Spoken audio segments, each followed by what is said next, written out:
Bom, continuando aqui, a gente fala de autenticação biométrica. Quais são as características físicas principais e mais utilizadas nessa parte de identificação de usuários? Características faciais, é muito utilizado, geralmente também utilizado nos smartphones hoje. São o meio mais comum de identificação entre seres humanos, por isso é natural considerá-las para identificação por computador. Como é que ocorre? A abordagem mais comum é definir características com base na localização relativa e na forma de aspectos faciais fundamentais, como olhos, sobrancelhas, nariz, lábios e formato do queixo. A partir de todos esses pontos, qual a distância dos olhos, qual a distância entre sobrancelhas, qual a distância do nariz em relação à boca, qual o formato do queixo em relação à testa ou a distância entre eles, é gerado um número único, com suas características únicas, que aí ele é armazenado e guardado de forma que só reconheça você. As impressões digitais, muito comuns, é o padrão de saliências e sulcos à superfície da ponta dos dedos. Acredita-se que as impressões digitais sejam únicas para toda a população humana, exceto em casos excepcionais que existem de gêmeos idênticos, que inclusive eles existem até as próprias digitais são iguais. A geometria da mão, né, é outra possibilidade, inclusive não da mão, mas do pulso, é utilizado também no Bradesco, reconhecimento de veias do pulso. Sistema de geometria da mão identifica aspectos da mão, incluindo forma, comprimento e largura dos dedos. O padrão da retina. O padrão formado por veias abaixo da superfície da retina é único e, por conseguinte adequado para a identificação. Também, um sistema biométrico de exame de retina obtém uma imagem digital do padrão da retina, projetando um facho de baixa intensidade e luz visível ou infravermelha no olho. Então é outra forma de reconhecer aí características únicas. A voz, que é uma delas, inclusive as que você está ouvindo agora nesse momento, os padrões de voz estão mais estreitamente vinculados a características físicas e anatômicas do falante. Então altura, peso, sexo também vai alterar as características de voz. Mesmo assim, ao longo do tempo, ainda há uma variação de amostra a amostra para o mesmo falante, que complica a tarefa de reconhecimento biométrico. Então pode ser, por exemplo, uma criança quando passa para a fase da adolescência, a alteração da voz, assim como da um adulto para idoso, a alteração da voz, geralmente aí vai ter que ser feito de tempos em tempos algum tipo de atualização, né, da voz dessa pessoa, de forma que ela possa ser utilizada de forma eficiente. Então eu falo de controle de acesso, né? Quando eu falo de controle de acesso, existem os princípios do controle de acesso. Então o controle de acesso é a prevenção do uso não autorizado de um recurso. Eu estou evitando que uma pessoa que não tenha aquelas que não tem a autorização necessária acesse um determinado dispositivo ou determinada área de organização. Então, o controle de acesso implementa uma política de segurança que especifica quem ou o que, no caso de um processo, pode ter acesso a cada recurso específico do sistema e o tipo de acesso que é permitido em cada instância. O mecanismo de controle de acesso faz a mediação entre um usuário, um processo e recursos dos sistemas como aplicações, sistemas operacionais, firewalls, roteadores, arquivos e bancos de dados. Então, quem é que está envolvido, né? Quais são as entidades e as funções envolvidas quando a gente fala de controle de acesso? Autenticação, autorização, auditoria e outros pontos que nós vamos ver. Quando se trata de autenticação, é verificar se as credenciais de um usuário ou de outra entidade de sistema são válidas. A autorização, a concessão de um direito ou permissão a uma entidade do sistema para acessar um recurso do sistema. Essa função determina quem é confiável para dada finalidade, né? Quem é que pode... aquele programador pode ter acesso à parte de back-end, já que ele é só front-end. Então aí vai depender da organização definir quem é que vai acessar o que. Auditoria, né? Exame de registros e atividades do sistema para testar se os controles do sistema estão adequados. Isso visa a garantir a obediência das políticas estabelecidas, detectar brechas na segurança e recomendar mudanças. Saber o que funciona e o que não funciona naquele documento e política organizacional quando trata de senhas e acessos. A função de autenticação determina se o usuário tem permissão para acessar o sistema. Bom, você só vai conseguir acessar se você possuir as credenciais.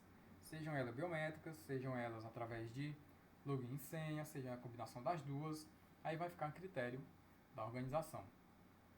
A função de autorização determina se o acesso específico requisitado por esse usuário lhe é permitido. Então ele vai colocar lá, aí o sistema vai autorizar ou vai negar aquele acesso. Há um banco de dados de autorização que especifica qual tipo de acesso a quais recursos é permitido a tal usuário. Então ele vai poder ler e modificar a informação, vai só poder ler, vai poder editar ou modificar aquela informação. Então a função de auditoria monitora e mantém um registro dos acessos do usuário a recursos do sistema. Vai manter um log aí de acesso. Então, quando a gente fala dos elementos básicos do controle de acesso, primeiro a gente tem que tratar do sujeito, que é a pessoa, né, ou quem vai acessar. Pode até mesmo ser um sistema. Então, o sujeito é uma entidade capaz de acessar objetos. Em geral, o conceito de sujeito é igual ao de processo. Geralmente são equiparáveis. Qualquer usuário ou aplicação obtém acesso ao objeto por meio de um processo, que representa aquele usuário ou aplicação. Processo de login e senha seria uma aplicação, né? um exemplo. Um sujeito é considerado responsável pelas ações que iniciou. Assim, uma trilha de auditoria, né, ou uma sequência de logs de acesso pode ser usada para registrar a associação de um sujeito com ações de segurança relevantes executadas sobre o objeto pelo sujeito. Ou seja, o que foi aquela pessoa, com aquele login e senha, com aquele acesso que ele teve, seja através de um token, fez. Toda vez que ele fez aquilo, geralmente ele vai elaborar um padrão. E aquele padrão vai ser atrelado àquela pessoa, e isso pode ser utilizado para quando ocorrer uma coisa fora daquele padrão. Se aquele usuário fez atividades que estão fora do escopo de trabalho dele, aí vai ficar vai ficar claro se acontecer alguma coisa errada naquele dia que aconteceu aquele problema. E vai ser através da auditoria ou da trilha de auditoria que ficar reconhecido, né?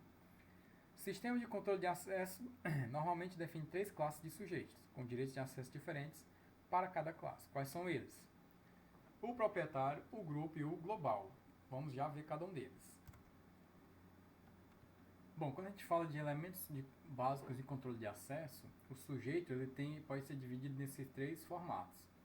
Ou ele é proprietário, ou ele faz parte de um grupo, ou ele faz parte de um acesso global. Quando ele é proprietário, ele pode ser o criador de um recurso, como por exemplo um arquivo. Esse tipo de divisão aqui, ela é explicitamente mais comum no Linux, como eu estou usando aqui o Ubuntu. Mas no Windows, ou em qualquer outro sistema operacional, ele também é, só que é um pouco mais à vista do usuário, não dá para ver tão assim. O grupo é um grupo de usuários, também pode receber direitos de acesso, de tal forma que pertencer ao grupo é suficiente para exercer esses direitos de acesso. E o global é a quantidade mínima de acesso concedida a usuários que podem acessar o sistema, mas não estão incluídos nas categorias de proprietário ou grupo para esse recurso. Então é o que todo mundo pode, aqui só um grupo determinado pode, e aqui é o proprietário que é o responsável. O objeto, né? O objeto é um recurso cujo acesso é controlado. Pode ser um sistema, pode ser um arquivo, pode ser um software qualquer, pode ser uma rede social, pode ser um monte de coisas. Em geral, um objeto é uma entidade usada para conter e receber informações. Então, entre esses objetos, né, estão os arquivos, porções de arquivos, diretórios ou pastas, né, árvores de diretórios, caixas postais, e-mails, né, mensagens e programas. Esses são os objetos referentes aos controles de acesso. O número e os tipos de objetos a serem protegidos por um sistema de controle de acesso dependem do ambiente no qual o controle de acesso opera. Então, o direito de acesso. Um direito de acesso descreve o modo pelo qual um usuário pode acessar um objeto. Então, quais são os direitos de acesso que ele possui àquele objeto? É acesso de leitura, o direito de acesso dele é só de ler, é de escrever, é de executar, de remover, criar ou buscar. É de todos esses direitos, ou só de leitura, ou só de escrita, ou de leitura e escrita, e isso aqui vai ser intercalado. Então, o controle de acesso discricionário é quando a gente fala no controle de acesso, discricionário é o Discretionary Access Control, ou DAC. Uma entidade pode receber direitos de acesso que permite que tal entidade por sua própria vontade, habilite outra entidade a acessar algum recurso. Esse tipo de acesso discricionário ele é comum quando você vai fazer, por exemplo, auditorias. Chega um auditor na empresa, vai fazer uma auditoria de segurança de sistema de informação. Você, como, vamos supor, gerenciador do sistema de banco de dados, o cara lá, o administrador do banco de dados, você vai conceder acesso àquele usuário de forma temporária, uma semana, um mês, para que ele possa analisar determinadas informações necessárias para fazer a auditoria dele. Então você vai lá, dá lá um comando grant no MySQL, no SQL, no SGBD lá qualquer, e concede a ele os determinados níveis de acesso que ele pode ter. Às vezes só precisa ter acesso de leitura, então somente lê as informações e vê elas. Então o acesso discricionário vai a partir disso. Eu vou dar para personagens. Um programador front-end não precisa ter acesso às informações que um programador back-end precisa. Então ele vai fazer essa diferenciação entre quem pode acessar o quê. Existe a matriz de controle de acesso, quando a gente fala desse tipo de acesso discricionário. É uma tabela que define permissões. Cada linha dessa tabela é associada a um sujeito que pode realizar as ações. Ele pode ler, ele pode escrever, ele pode executar. Cada coluna da tabela é associada a um objeto, sobre o qual queremos definir direito de acesso. Então ele vai poder ler e executar naquele arquivo, ler e executar naquele sistema, ler e executar ou só ler naquele sistema. E cada célula da tabela é então preenchida com os direitos de acesso para a combinação associada de sujeito e objeto. Então ele vai mostrar quem, o que e como ele vai fazer aquele acesso dele. Então essa aqui seria um exemplo de uma matriz de controle de acesso. O usuário root, né, que é o responsável aqui, ele vai poder ler e escrever nesse diretório, ele vai poder ler, escrever, executar nesse diretório, ele vai poder ler, escrever e executar nesse, ler, escrever e executar nesse. O Mike vai só poder ler nesse diretório, ele vai poder ler e executar nesse diretório, e em todos os outros 2 diretórios ele vai poder fazer nada. E assim mesmo com o Roberto e com o sistema de backup. Cada um deles vão ter os seus referentes aí. Então as linhas, as colunas, a coluna é o objeto, por exemplo, essa pasta, esse diretório, as linhas referentes às permissões e a célula é correspondente a quem pode fazer o quê. Então, quando se utiliza a matriz de controle de acesso, qual a vantagem? Né? Permite uma determinação rápida e fácil dos direitos de controle de acesso para qualquer sujeito ou objeto. Aquele objeto, aquele sujeito que pode fazer isso, isso e isso. Pronto. Aí já facilita a minha leitura de quem pode fazer o quê. O conjunto de direitos para esse um par está discriminado em uma célula e pode ser feito com uma única busca. Quais as desvantagens? Pode se tornar grande demais, em particular, se temos N sujeitos e N objetos, então a matriz de controle de acesso é de N por M células, o que aí a leitura é complicada. O preenchimento de uma matriz muito grande pode se tornar impraticável. Existem outras alternativas, que é a lista de controle de acesso, a ACL, né? Usa uma abordagem centrada em objetos. Então, vai centrar em arquivos, em sistemas, em quem pode acessar aqueles arquivos, aqueles sistemas. Então, define para cada objeto, identificado por O, uma lista L, que enumera todos os sujeitos que têm acesso ao objeto O, e para cada sujeito, identificado por S, fornece os direitos de acesso que S, o sujeito, possui sobre o objeto O. Então, aquele usuário tem acesso ao banco de dados, beleza. Aquele outro usuário já não tem, aquele sujeito já não tem acesso ao objeto do banco de dados. Essencialmente, o modelo ACL pega cada coluna da matriz de controle de acesso e a compacta em uma lista, ignorando todos os pares sujeito-objeto. Daquela coluna correspondem as células vazias, né? Então ele já vai eliminando. Por exemplo, quem possui e qual o nível de acesso a quem tem acesso à pasta, o diretório etc/passwd. O root tem esse direito, que é de leitura, escrita, read, write, o Mike só de leitura, o Roberto só de leitura e o backup só de leitura. É a mesma coisa cada um deles. Então vai ser o diretório e o usuário com seu nível de acesso. Então qual a vantagem da lista de controle de ACL, né, para as políticas de controle de acesso? A vantagem é o tamanho total de todas as listas será proporcional ao número de células preenchidas na matriz, porque se espera que seja muito menor que o número total de células da matriz de controle de acesso, porque senão não teria nenhuma vantagem, né, em relação à matriz de controle de acesso. Então, um ACLs para cada objeto pode ser armazenado diretamente com o objeto como parte de seus metadados. Então, são os dados lá referentes aos dados que estão armazenados naquele diretório, por exemplo, ou objeto no caso, que pode ser um arquivo também ou um sistema. E a desvantagem da lista ACL? A principal desvantagem da ACL é que elas não fornecem uma maneira eficiente de enumerar todos os direitos de acesso a um dado sujeito. Então fica complicado a gente atribuir a quem faz o quê. Então, o controle de acesso discricionário, quais as competências, né? Ele usa um enfoque centrado em sujeitos para o controle de acesso.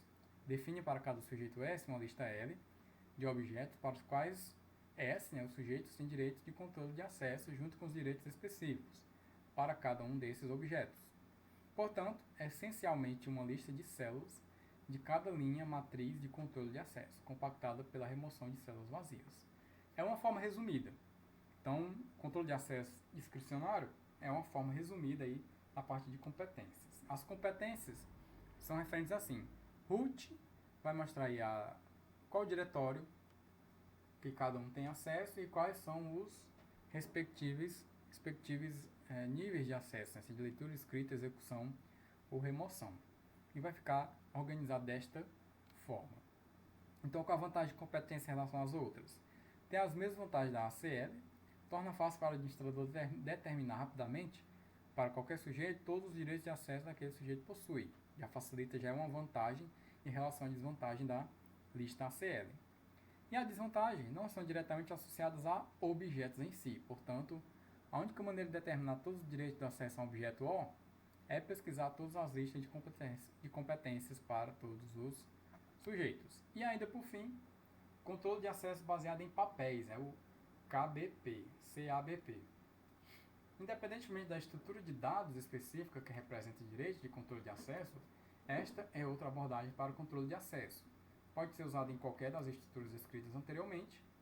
E um esquema CABP, administradores definem papéis e depois especificam os direitos de controle de acesso para esses papéis, em vez de defini-los diretamente para os sujeitos. Então, um exemplo. Um sistema de arquivos para o Departamento de Ciência da Computação de universidade pode ter papéis para professor, aí ele vai dizer, pronto, o professor pode cadastrar nota, pode alterar nota, pode cadastrar presença, alterar presença.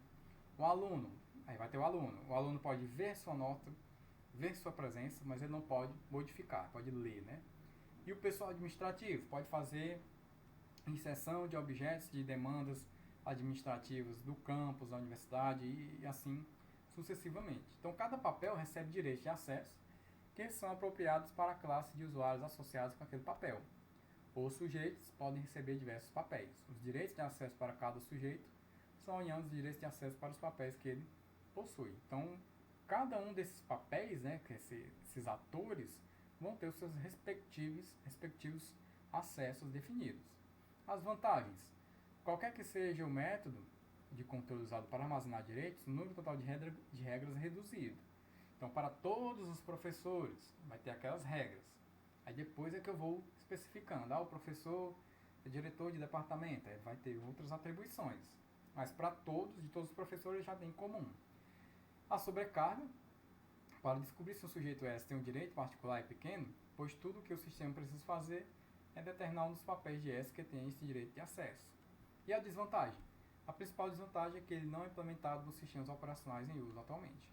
É mais implementado em sistemas do que em sistemas operacionais, em softwares do que em sistemas operacionais. E por aqui nós paramos a nossa aula.